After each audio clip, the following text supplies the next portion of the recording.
జీవితంలో ఆనందంగా ఉండాలంటే 6 అదృష్టాలు ఉండాలి. 1 సమయం. ఏ పని చేసినా సమయానికన్నా అయిపోవాలి లేదా చేసేందుకు సమయమన్నా ఉండాలి. రెండవది ఆరోగ్యం.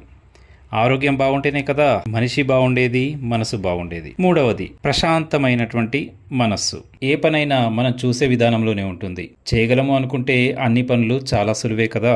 నాలుగవది చక్కని ఉదయాలు. ఏ హడావుడి లేకుండా హాయిగా నిద్రలేచేటువంటి ఉదయాలు. ఎంతటి పని ఉన్నా కూడా చక్కగా నిద్రలేవగలిగితే అంతకన్నా మించిందేముంటుంది.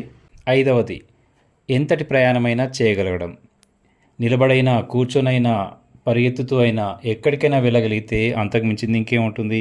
ఆరవది అన్ని పనులు చేసుకొని తిరిగి వచ్చేది ఇంటికే కదా.